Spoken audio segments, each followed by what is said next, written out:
이런 간이 나빠지면 인슐린 저항성이 생기고 그 다음에 지방세포가 증가하면서 산화 스트레스가 증가되고 그 다음에 이런 혈관, 심혈관, 뇌혈관의 기능을 더 낮추고 나쁘게 만든다는 거죠. 그러니까 그 결과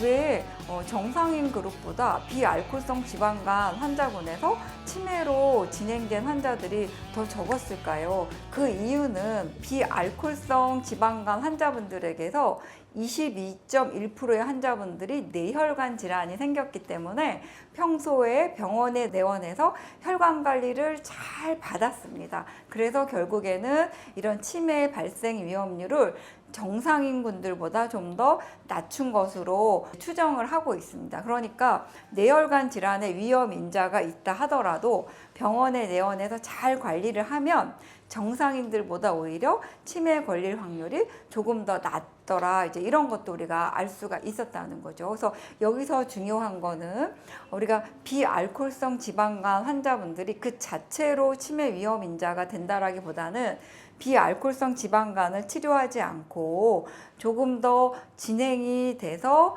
섬유화가 된 다음에는 뇌혈관 질환이라든지 경동맥의 동맥경화, 그 다음에 당뇨병의 발생률도 높이고 그 다음에 사망률도 높이는 것으로 밝혀졌고요. 그것뿐만 아니라 이런 뇌의 백질 변화와 인지기능 저하도 일으켜서 치매를 더 잘 유발한다라는 거죠. 그러면 비알코올성 지방간은 사실은 4명 중에 1명이 우리가 이제 앓고 있다라고 말씀을 드렸는데, 그러면 섬유화가 됐다라는 것을 어떻게 알 수가 있나요? 그거는 보통 이제 비알코올성 지방간의 경우엔 이제 복부 초음파를 하면 지방간입니다. 지방간 초기, 중기, 아니면 말기, 이렇게 해서 이제 지방간의 단계도 있고요. 그 다음에 최근의 연구 결과에 의하면 그 비알코올성 지방간증이 보통 평균 진단을 받고 14.3년이 지나면 섬유화 1단계로 진행이 되는 것으로 밝혀졌습니다. 그러니까 내가 40대의 지방간으로 이제 진단이 받았단 말이죠. 그러면 한 50대 중반, 54세나 55세가 되면 간은 그냥 지방만 쌓여 있는 게 아니라 나도 모르게 섬유화가 진행이 됐을 수 있다라는 거죠. 그리고 비알코올성 지방 간염으로 진단을 받고 평균 7.1년이 지나면 섬유화 1단계로 이제 진행이 된다고 알려져 있습니다. 그래서 내가 지방간으로 진단을 받았는데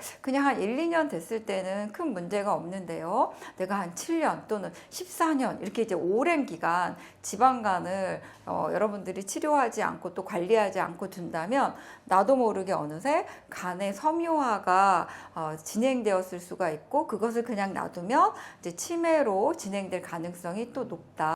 뿐만 아니라 뇌혈관 질환도 훨씬 더 유병률을 높인다라고 이제 생각을 하시면 되겠습니다. 그러면 원장님, 이제 알겠어요. 그 비알코올성 지방간이 조금 더 진행이 돼서 섬유화가 되고 염증을 일으키면 치매도 일으키고 뇌혈관 질환도 이제 일으킬 수 있다는 거 알겠는데, 그럼 그 이유가 뭘까요? 우리가 비알코올성 지방간이 심해지면서 간염도 일으키고 섬유화증을 일으켰을 경우에는 그 작용 기전은 우리가 이제 간이라는 건 우리가 그 탄수화물이나 이런 거를 이제 대사를 해서 잘 저장하는 그런 역할도 하고, 그 다음에 당 대사에도 영향을 미칩니다. 그래서 이런 간이 나빠지면 인슐린 저항성이 생기고 그 다음에 지방세포가 증가하면서 산화 스트레스가 증가되고 그 다음에 이런 혈관, 심혈관, 뇌혈관의 기능을 더 낮추고 나쁘게 만든다는 거죠. 그러니까 그 결과 우리가 뇌세포가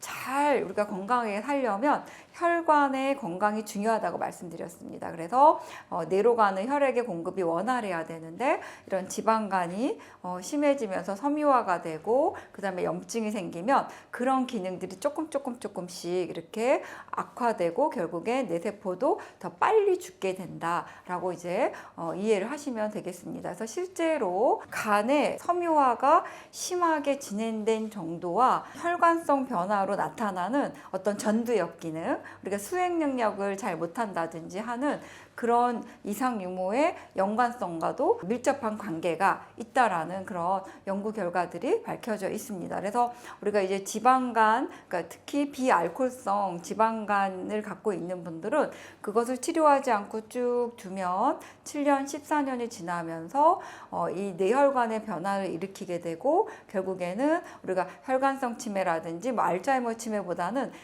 기타 다른 치매들을 더 많이 유발하는 것으로 알려져 있습니다. 그래서 여러분들이 내가 지방간이에요 라고 이제 진단을 받았을 경우에 그냥 이렇게 쉽게 넘어가지 마시고 이 지방간을 없애도록 여러분들이 노력을 하셔야 됩니다. 그리고 주기적으로 병원에 오셔서 혈액 검사도 하면서 염증이 생겼는지 간 수치가 높아졌는지를 봐야 되고, 그 다음에 이제 지방간을 없애려면 가장 그 효과적인 그 치료 방법은 7 내지 10% 정도의 체중 감소를 하면 지방간이 좀 많이 줄어든다고, 조직학적인 변화까지 줄일 수 있다고 이제 보고되어져 있고요. 그 다음에 꾸준한 운동이라든지 그 다음에 기름진 음식을 좀 피하면서 생활 습관 조절, 그 다음에 음식 조절을 하는 것으로 우리가 지방간을 치료할 수가 있습니다. 오늘은 여러분들이 그냥 아주 흔하게 경험하는 지방간이 나중에는 치매를 일으킬 수도 있다라는 그런 연구 결과에 대해서 이야기를 나누어 보았습니다.